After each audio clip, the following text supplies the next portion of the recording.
In other news, each week, Local 33 will highlight a veteran or current service member right here in our local community. Our own Tim Sproles joins us live in the studio to tell us all about this week's hometown hero. Good morning to you, Tim. Good morning, Deidre and Tad.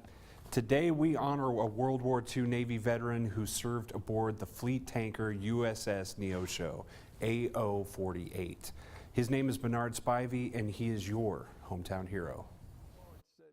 It's very easy to have fun around Bernard Spivey. He's got an infectious smile and a lot of funny stories to tell. And turned around and looked and he said, "Sir, no strain, no pain on the anchor chain."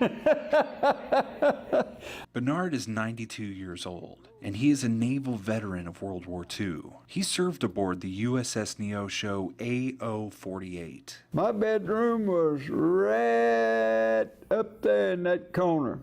The crew of the Neosho had one of the most important jobs in the Navy, delivering fuel to the fleet. Look, if that old lieutenant commander on that aircraft carrier, if he called you and said, "Meet me at X," you better be there.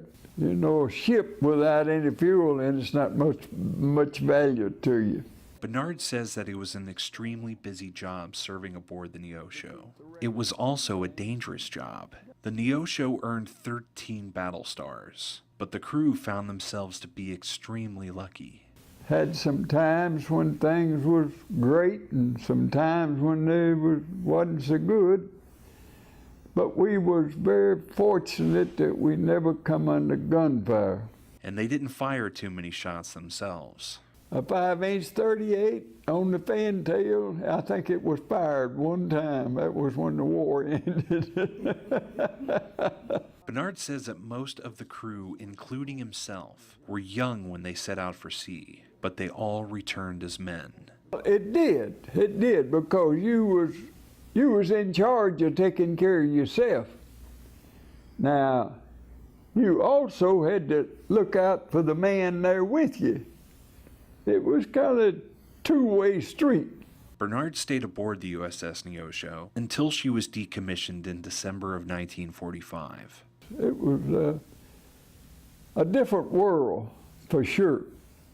But everything turned out all right. His name is Bernard Spivey, and he is your hometown hero. If there's a local service member or veteran that you would like to see as your hometown hero, send me an email at tsproles@brproud.com and be sure to put hometown hero in the subject line. Tell us their story and we'll tell it to the community. For those who have served and those who are currently serving, thank you for your service and go forth and do great things. Live in the studio, Tim Sproles, Local 33 News.